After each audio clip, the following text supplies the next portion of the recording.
Yes, sir.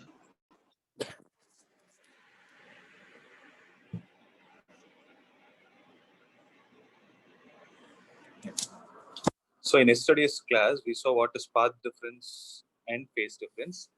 The relation is like this. Delta x, that is a path difference, is equal to lambda by 2 pi times the phase difference. Okay. So have this relation in your mind. So today,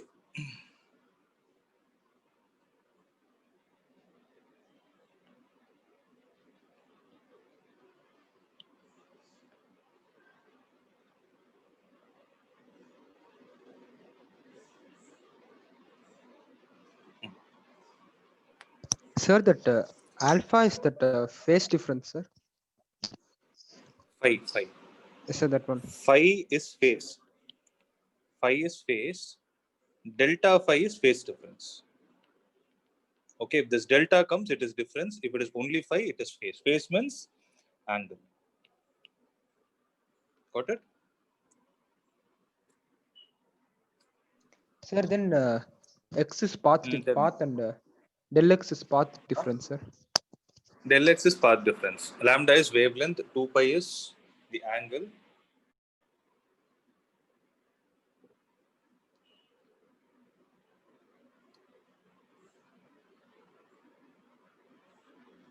Okay.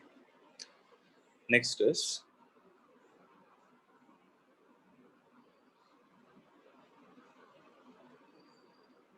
I will actually go with the other concept. That is particle velocity and acceleration. We will look at this, then we will go to the previous one. Okay. So write down the heading as particle velocity and acceleration of it. Okay. So what is the heading?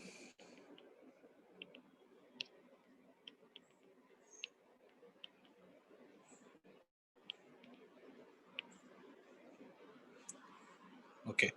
So what is the displacement of the particle in a wave, which I explained yesterday? Y of x comma t is equal to a sine of, how did they give in the book? It is omega t minus kx, right?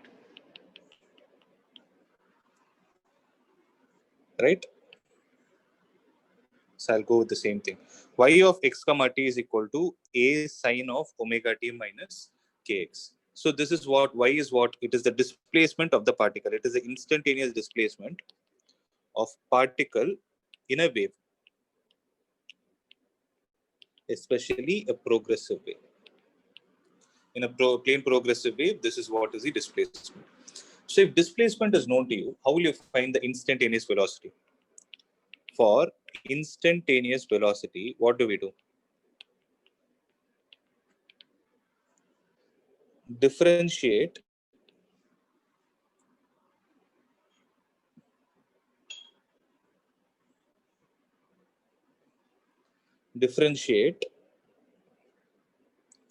y with respect to time, right? So here, unlike other problems, no, here the difficulty that we will face is if y is only a function of time, it is easy for us to differentiate. But here, y is not only a function of time, it is also a function of another displacement. So in this type of case, what we need to do is we do something called as a partial differentiation. Please make a note of this point. So when I say partial differentiation, if you're differentiating a variable with respect to another variable, okay, so here t is the variable.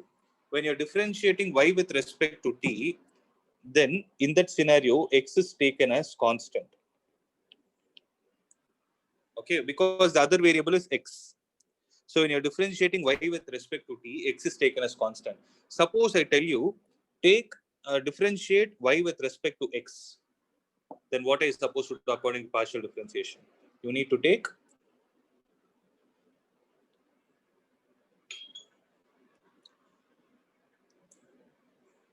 Are you able to understand my question? Yes. Y is a function of two variables, x and t.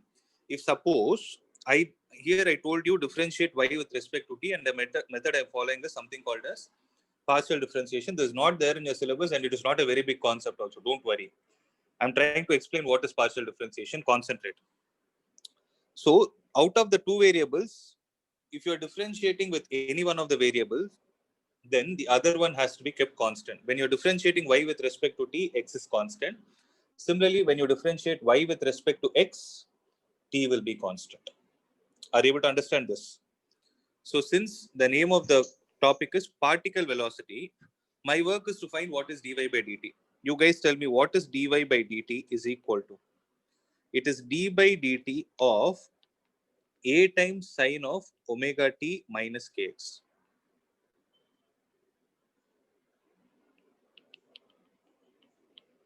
Okay. So a will come out. It is d by dt of sine of omega t minus kx. So what is the derivative of sine? Cos.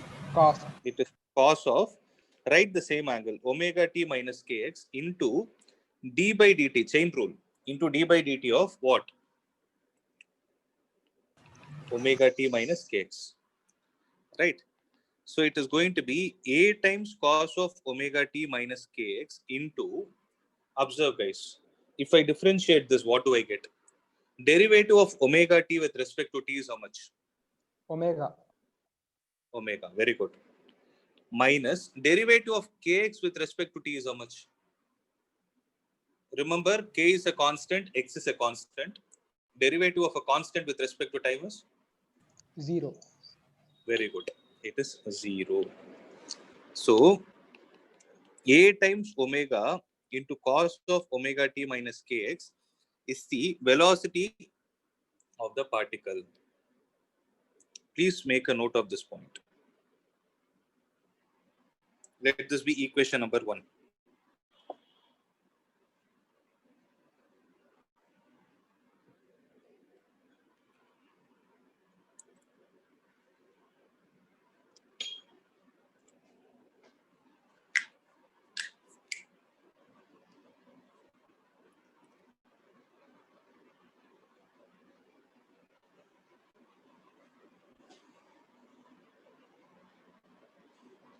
Done?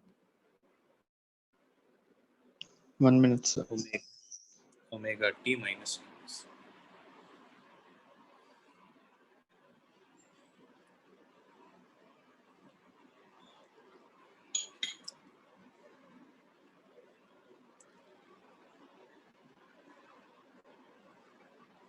Done, sir.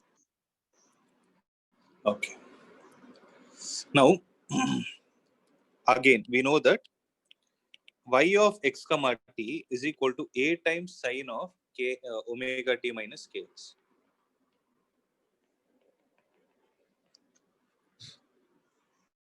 Okay. Now the question is, differentiate y with respect to x. So when you differentiate a variable with respect to distance, then you get slope of the wave or slope of the curve. Okay, because dy by dx is always slope. Generally, the technical name for slope in physics is gradient. You can make a note of this point. Okay. Now you tell me, what is dy by dx? See, actually, in some books, no, they, instead of giving dy by dx, they'll give something like this. Okay. This is read as dou y by dou x. This is a Greek letter. But since I didn't want to confuse you, I'm using dy by dx. Okay. Now listen. You guys tell me d by dx of a times sine of kx omega t minus kx. What is it? A times cos of omega t minus kx into d by dx of omega t minus kx. So a times cos of omega t minus kx into, you guys tell me what will come. Minus k. That's it. It will be 0 minus k. It will be minus a times k cos of omega t minus kx. This is equation number 2. This is slope of the wave. Okay, just a minute.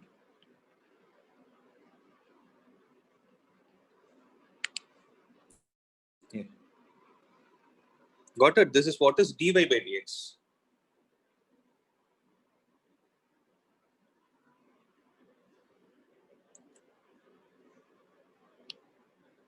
So we get 0 minus k because t is constant, right, sir? T is constant. That's the reason.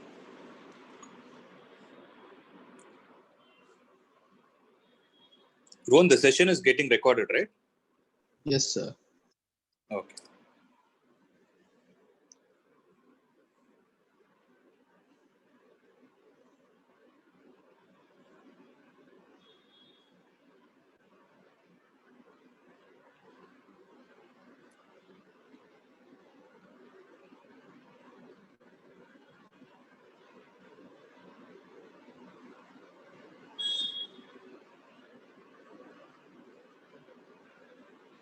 Shall I move on?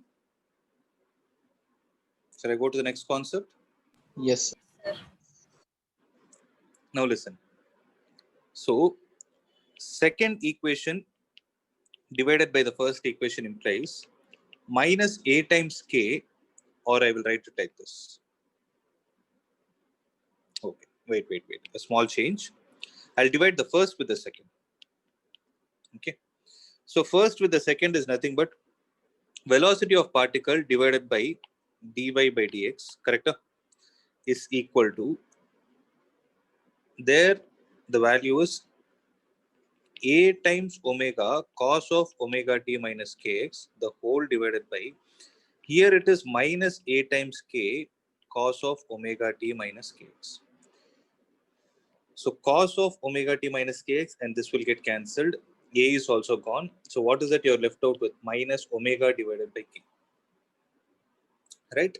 So velocity of the particle is equal to minus omega divided by k into dy by dx. Can I write it like this? So dy by dx is not a separate term. Dy by dx should be treated as one term.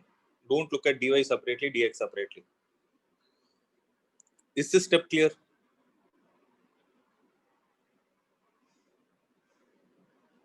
Now,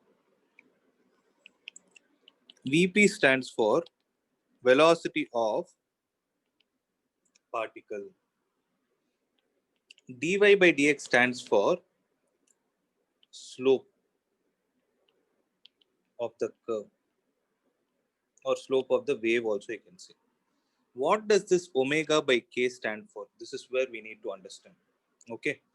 Omega is nothing but 2 pi by capital T divided by, what is k?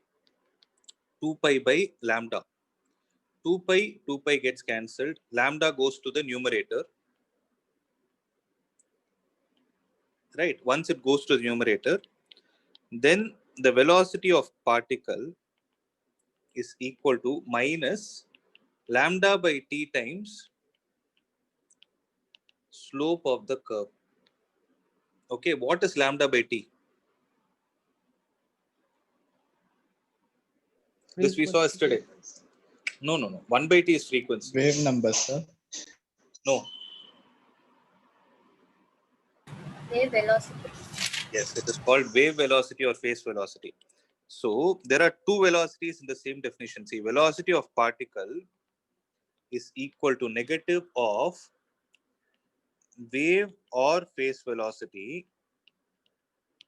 multiplied with slope of curve. Okay, this is the expression. You might get this derivation. Okay, so I suggest you all to practice it again.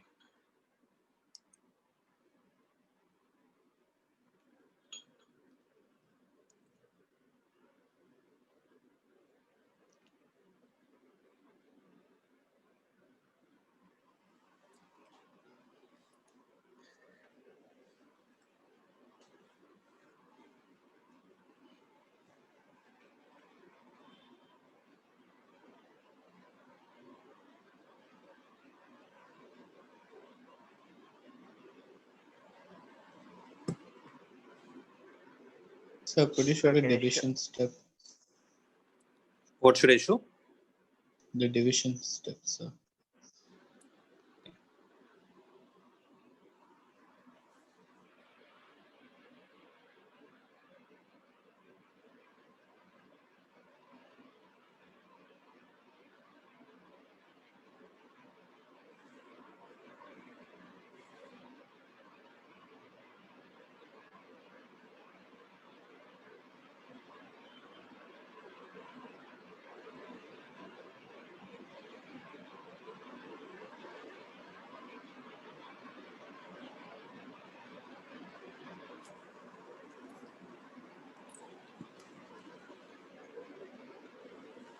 Done.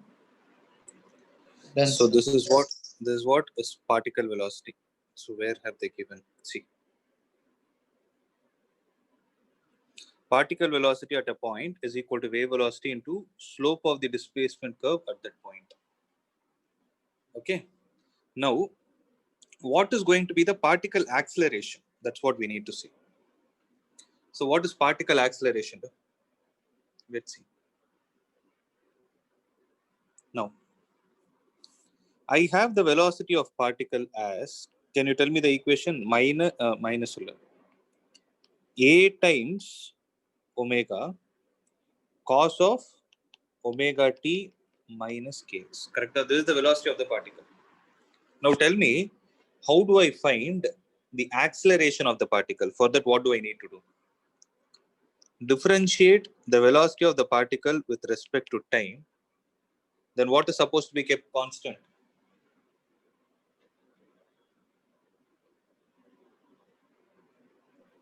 X should be kept constant. Yes.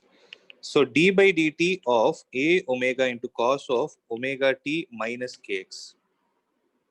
Okay. See, listen to this carefully. There is some important conclusion I'm going to draw from this.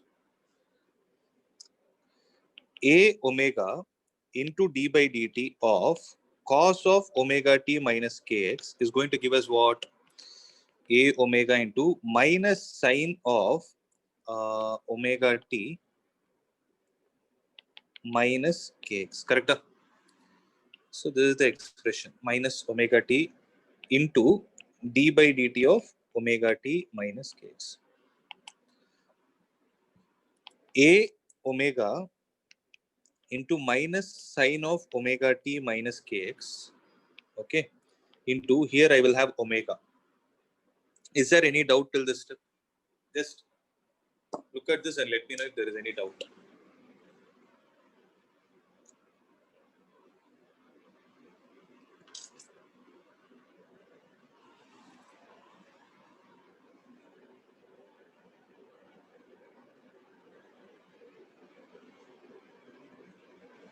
Any doubt? No, sir. Okay. So this omega multiplied with omega is going to give you omega square. So omega square into, if I push this a inside, can I write it as minus a of sine omega t minus kx? Right. That is omega square into, try to understand, omega square into, what is this whole thing?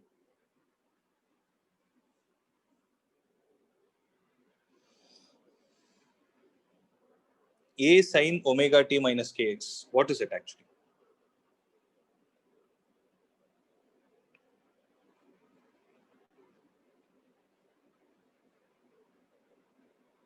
Displacement, sir. Yes. That is the equation with which we started everything. Right? It is. So can I write this as negative of y, because the minus sign is here, so y. So it is minus omega square y is the acceleration of the particle. So what is it you are able to understand from here? This equation belongs to whom? If you have studied last chapter, you will understand by now. Oscillation. Oscillation accelerator. It's not only oscillation. It is for a particle which is in SH. So here, the conclusion is, listen, the conclusion is every particle in a wave is in SHM.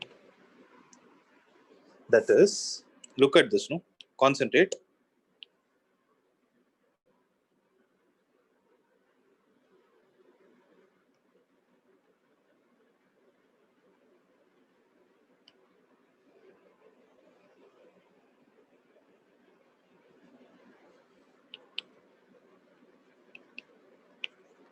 Okay.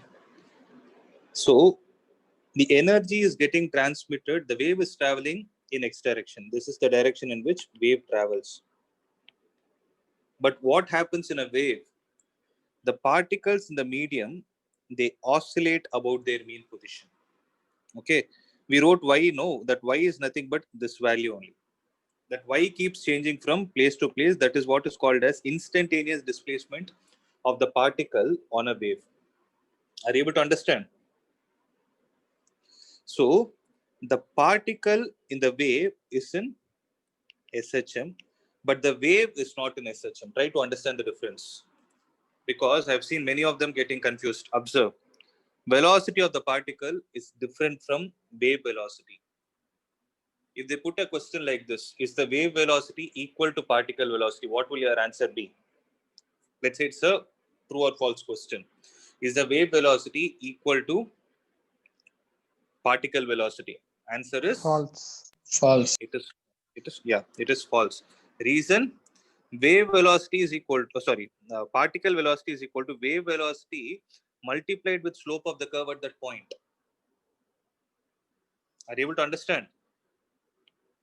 So both are different. Means when the particle is oscillating about its mean position, this has a different velocity compared with the velocity with which the energy is actually transmitting in the rightward direction. Are you guys able to understand this point? Please make a note in the way you understand. Particle oscillates with different velocity compared to whom? Compared to the velocity of the wave. Okay. And this is another important point. This can be a 1-mark question. Every particle in a wave is always in dash, is in simple harmonic motion.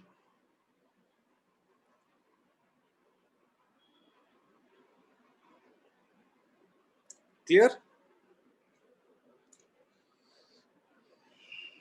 Shall I move on?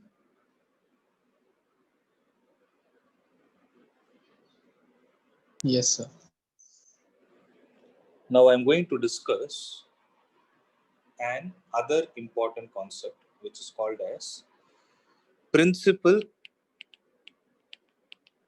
of superposition. Yesterday, you guys asked me, what is the use of writing all these wave equations? So this is where you're going to apply it. And I'm just giving you a disclaimer that you need to be good with trigonometry. The basics of trigonometry are needed. If any formula that I'm using you're not able to recollect, your work is to go and revisit your NCERT textbook and write it down.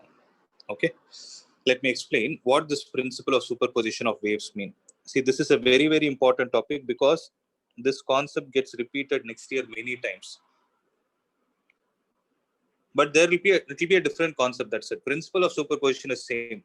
Here, since the chapter is waves, you're talking about waves. If it is something else, you'll talk about that particular context. But the concept of principle of superposition remains the same. Okay. So write it down. The principle of superposition of waves states that when a number of waves travel through a medium simultaneously, if you have two waves, let's say the two waves are having displacement y1, y2, so on. Okay, I told two, no? Let's say there are two waves whose displacements are y1 and y2. They travel in the medium simultaneously. The resultant displacement of any particle of the medium at any given time is equal to the algebraic sum of the displacement of the individual waves. Okay. So that is what is applicable for principle of superposition of waves. I'm repeating it again. The principle of superposition of waves states that when number of waves travel through a medium simultaneously, then the resultant displacement of any particle of the medium at any given time means at any instant, is equal to what? Is equal to the algebraic sum of whom? Of the individual displacements of the waves in that particular medium. Okay, let me explain it. So since everybody has this textbook, you need not write it down. You can have the textbook beside you. I will explain what it is. Listen to us.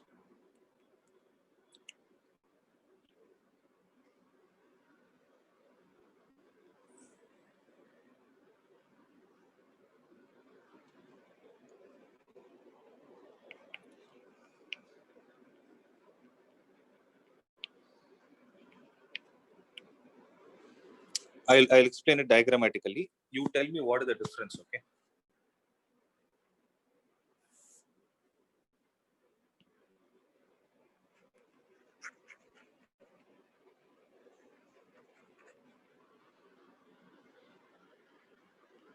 Okay. There are two waves. Let's say these two waves are traveling the same medium. Let's say in air medium. I am also talking. Assume this to be sound, okay? I am also talking. Someone else is also talking. Let's say this is my voice and someone else. This is voice number 2. Instead of looking them like waves, what will happen? Will you be able to hear my voice separately and their voice separately, or will you have a combined effect of it? Let's think logically. You will have a combined effect, right? When many people speak together, that's what is going to happen. So think of them like sound waves. Okay. Now the principle of superposition means what will happen if this voice and this voice gets mixed together, then you will be able to see some random output like this.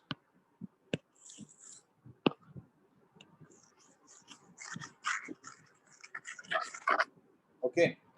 Then this resultant is nothing but the sum of your voice and the sum of my voice. Are you able to understand what this mathematical expression means? This is what we technically call it as principle of superposition. So to put it in very, very, very simple terms, principle of superposition just means addition of two individual waves to get a resultant new wave. Am I clear, guys? Sir, how will the effect be when the two voices mix? That it depends. How can I draw the voice wave here and show? It will be something like this.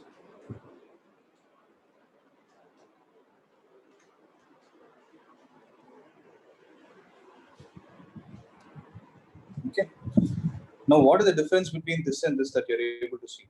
What is the difference between the first and the second wave that you're able to see? Here, Wavelength is different, sir. yes.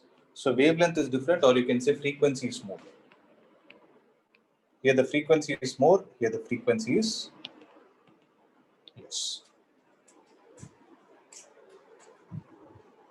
Clear? So one important point. Definition again, sir. Yeah, right.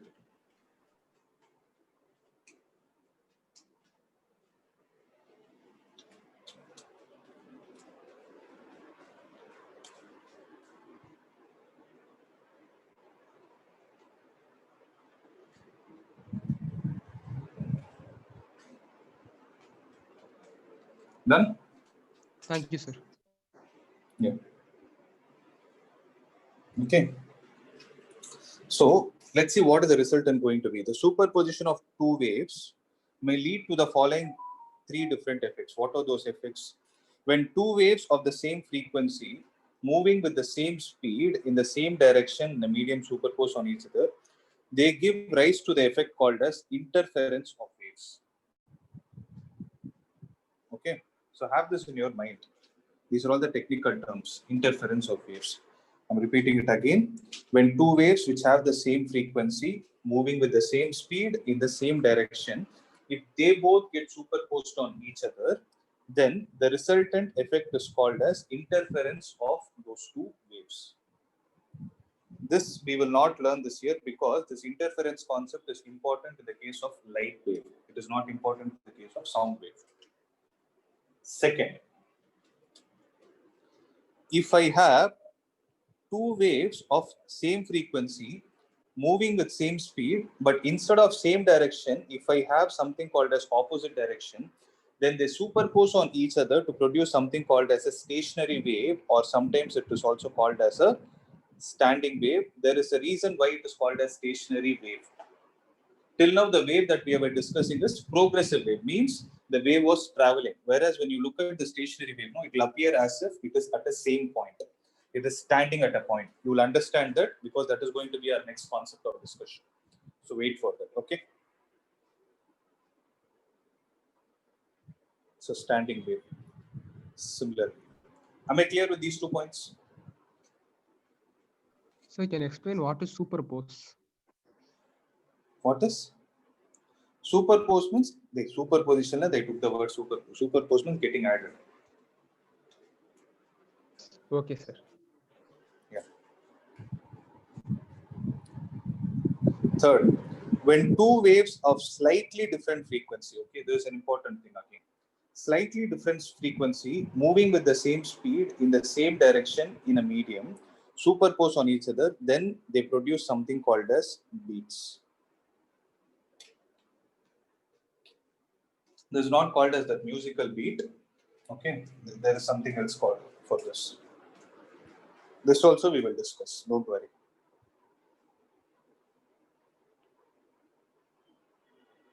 Okay. So standing waves.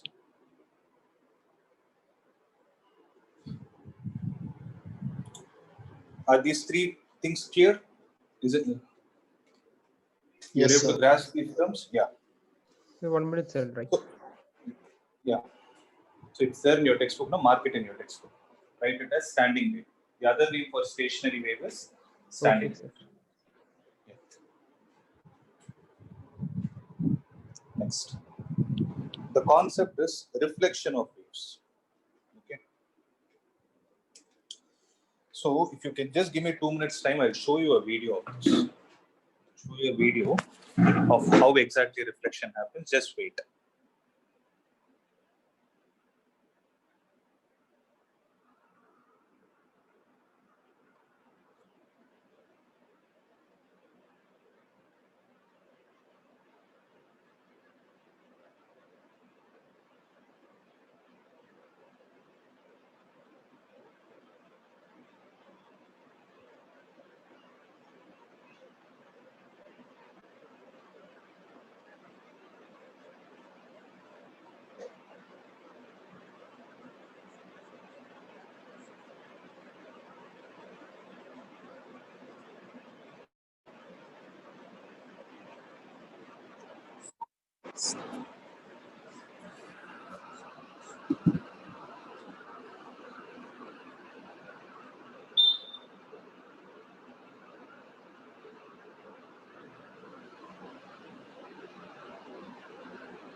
Guys, concentrate, okay? There's an interesting topic.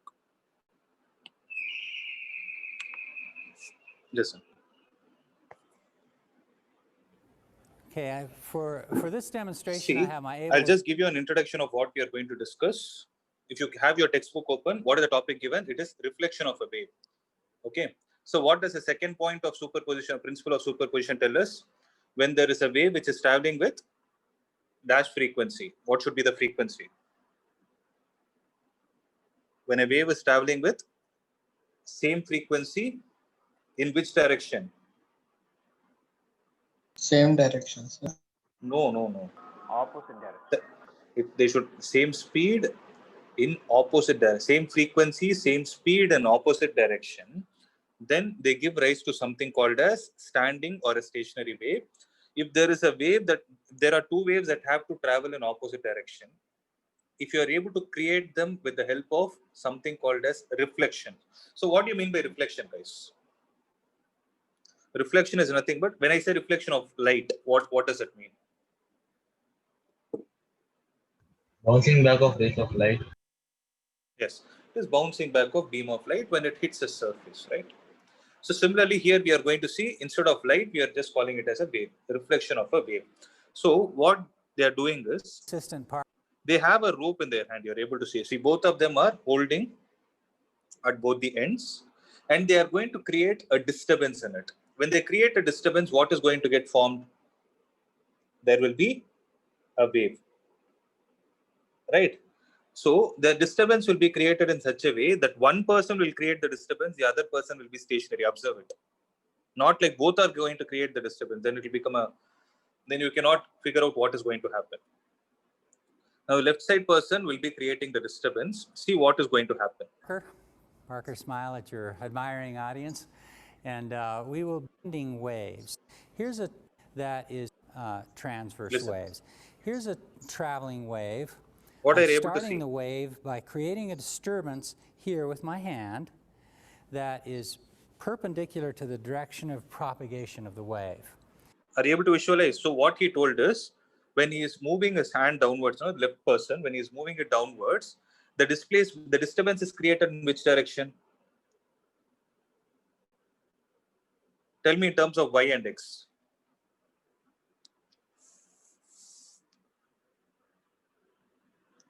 When the left person has created the disturbance is created in which direction? Look at it. Look at this hand and tell me. Starting the wave by creating a standing waves. I'll also demonstrate traveling transverse waves. Here's a traveling wave. I'm starting the So wave what did he do? by creating a You saw, right? He created a slight disturbance. So displacement is created in y direction and the wave is traveling in X direction, sir. that you are able to visualize. No, you are able to see that, right? So, but concentrate on the other person also. The other person, the right side person, is he doing anything? No, sir. No. But you're able to see that the wave is slightly bouncing back, right? I'll repeat it. Observe that. Concentrate on these waves. points. I'll also demonstrate traveling transverse waves. Here's a traveling wave. I'm starting Okay. the wave by creating a disturbance here So this is also called as a transverse wave. Have this in your mind. with my hand. So I'll move my hand up and down, and you'll see that the little bump in the spring travels from me to Parker and then back to me again. And you'll notice that when the wave hits Parker's hands, because he's holding it firmly, what was a peak heading toward him converts itself into a valley as it bounces off of his hands. So they will do it slowly. So See? then a standing wave is where you pick a frequency that matches the length of the string in such a way that the waves created from my side of the string and bouncing off of Parker's coincide with each other and reinforce EE. It's the lowest frequency So listen. coincide with each other and reinforce each other to create a standing wave pattern. The lowest frequency standing wave pattern is this one. So right side It's person called is actually mode, not moving. MODE 1, or the first harmonic, or in other words, also called the fundamental mode. It's the lowest frequency Now see what mode will happen if it increases that the you can frequency. get in a transverse standing wave. If I double the frequency of that mode, I get the second harmonic, What are the you able to second see? mode, and sometimes called the first overtone. And this one, if you'll notice, is going twice as fast as the fundamental mode. It has a node that's exactly halfway between Parker and me. And that's a node where there's approximately no motion going on. So now I'm going to try and triple the frequency and get a standing wave pattern that coincides with the third harmonic or second overtone.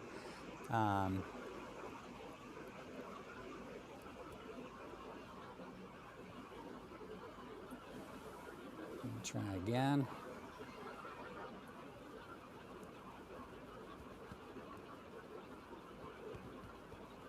Okay, I think I've got it approximately now. I think I had it So for how a many little waves while are you there. able to see? See if I can get one of the higher modes. This is where you can see the standing waves. No, There's actually an infinite number of these modes that you can get, and see if I can get one of the higher modes. I think that's 4. I'll randomly capture And, a picture. Wait. and then if you're really, really good, I think that's 4. And then if you're really, really good, you get 5, 6, 7, 8, etc. So Let's try to notice increase the that speed with and each mode, there's a particular frequency that I have to vibrate at in order to create that mode. So 1-to-1 correspondence. If you're really, really good, you get 5, 6, 7, 8, etc. So notice that with each mode, and then if you're really, really good, you get 5, and see if I can get one of the higher modes. I think that's 4. And then if you're really, really good, you get 5, 6, 7, 8, etc. So notice that with each mode, Guys, I'm not sure if you guys could observe one important thing. Tell me what happened. See.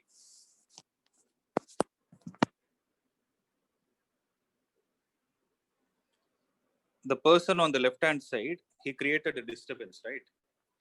So the wave started traveling. First, when he created a frequency, it went and hit the other surface, and it exactly gets reflected with a phase difference of 180 degrees. Okay.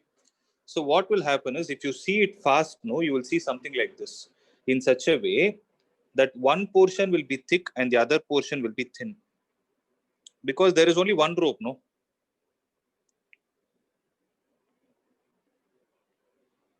So the rope is actually going like this, but due to the speed, you will be able to see something like this. Okay, this is what is called as a standing wave. Did you guys observe that? When the frequency was increased,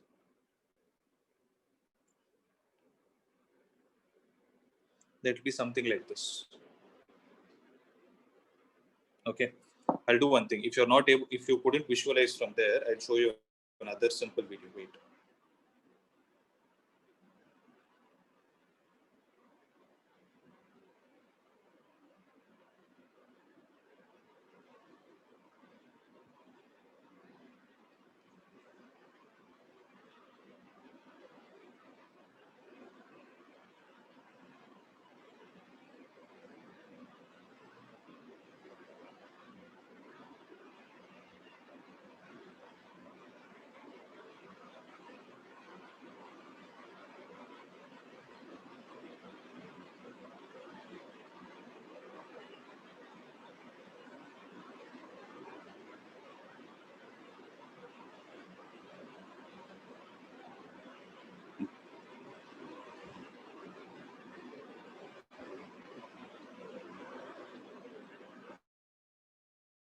Now see.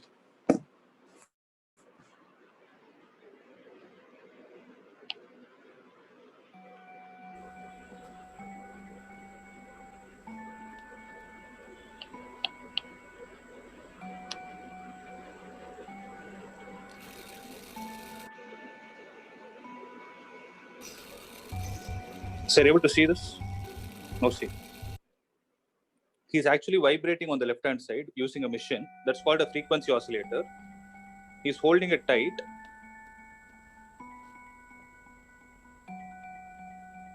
Okay, the wave is getting created.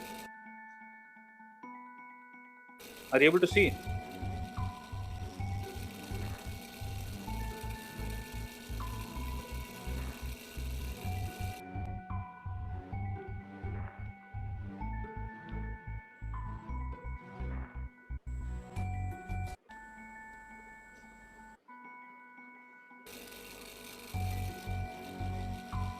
So he's increasing the frequency, decreasing the length.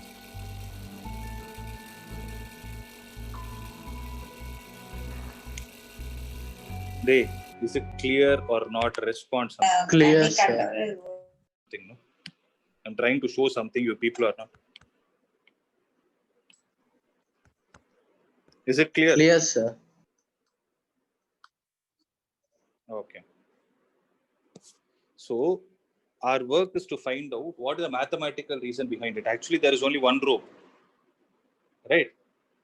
Yes, sir. But you are able to see something like this. Due to its frequency, right? Where if it had been, if it is going like this in one direction, we call it as a traveling wave. So what is the opposite of traveling? Something which is still. That is why if you observe it, the wave is appearing as if it is oscillating only at one place. That is the reason why we call it as a standing wave. Now we are going to see what is the mathematical and physics reason behind it. The reason why that is happening is because of the concept of reflection of waves. So if you take any incident wave y of x comma t as a sine of kx minus omega t, then there are two kinds of boundaries that you can have. One is a fixed boundary, which is also called as a rigid boundary. So when the wave is traveling and hitting the rigid boundary, there will be a phase change of 180 degrees and it will come. At a rigid boundary, it is reflected with a phase change of 180 degrees. Okay. That is, it will come out as minus a sine of kx plus omega t. The reason why they had written a minus is because generally all the equations we write it as a sine of omega t minus kx. Here they have taken it as kx minus omega t. That is why with respect to this, they showed a minus sign. Similarly, there is a possibility of having an open end also. When you have an open boundary, then the wave is reflected without any phase change. So there will be no phase change. Only thing is direction will get reversed. So it will be a sine of kx plus omega. Is that clear? So these are the two important points to be kept in your mind. Sir, can you see why that negative sign is changed? It is because they see, I'll show you. A sine of, I'll explain it mathematically. See, omega t minus kx. This wave is traveling in which direction?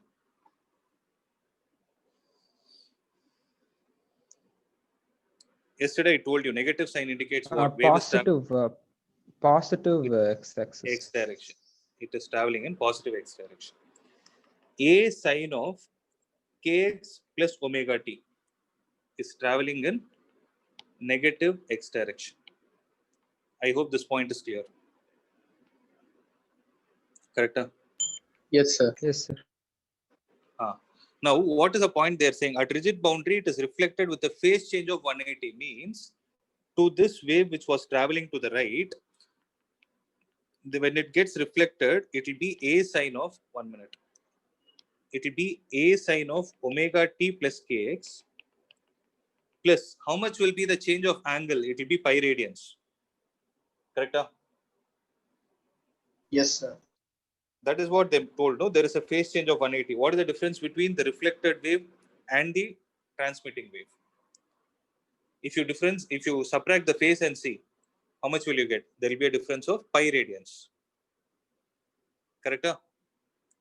So a sine of omega t plus kx. But what is sine of pi plus theta? Which quadrant is it?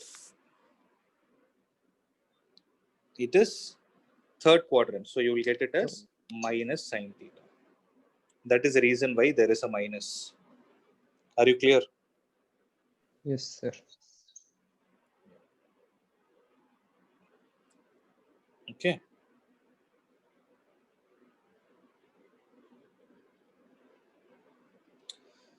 So I hope if you're clear with this point, I will just give you a basic introduction of how to write the mathematical expression for stationary wave. Then I explain the remaining concept tomorrow. Now see.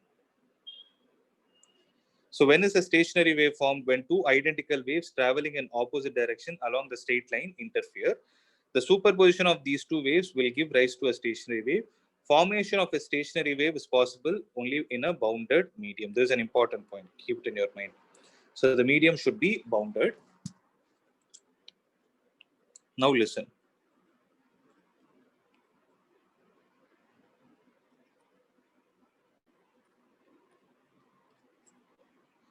So write down the heading as analytical method means mathematical approach for stationary waves. Analytical means that is the meaning.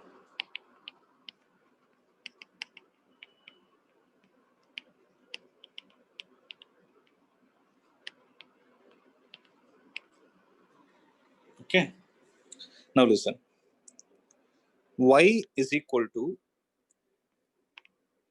I'll write like this. Y1 is equal to A sine of omega t minus kx. What is y2 then? It will be A sine of omega t plus kx. I am assuming there is a wave which has got transmitted back with a phase change of 180 with a zero phase change. So I'm taking this as the reflected wave. Now, if I want the resultant, what will I get? The resultant y is equal to y1 plus y2, correct? So y is equal to A sine of omega t minus kx plus A sine of omega t plus kx. Right? So if I take out A, then sine of omega t minus kx plus sine of omega t plus kx is how much? A times. What is sine c plus sine d? In physics, in maths, what does sine x plus sine y represent? It is 2 times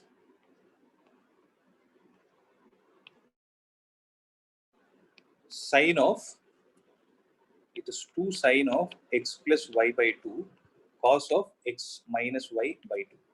Okay, 2 sine of omega t minus kx plus omega t plus kx the whole divided by 2 into cos of omega t minus kx plus, sorry, minus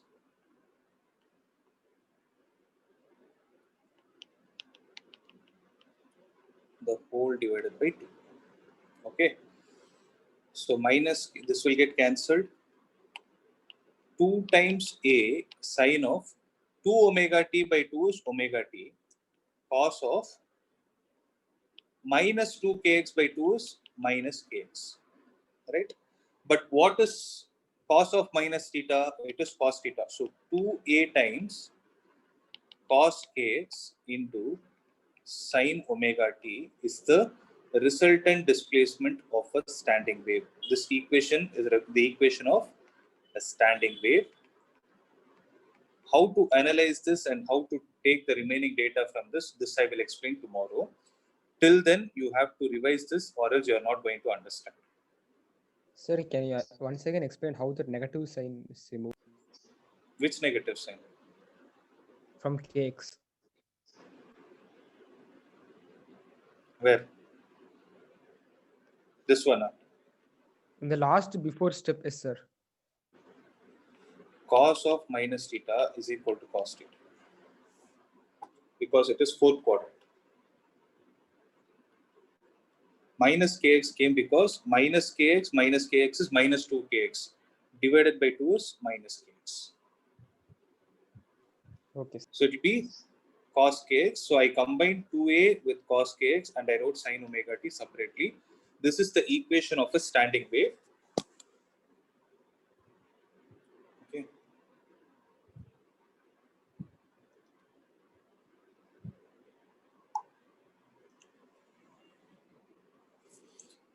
How to analyze this, I will tell you tomorrow. Make a note till this point.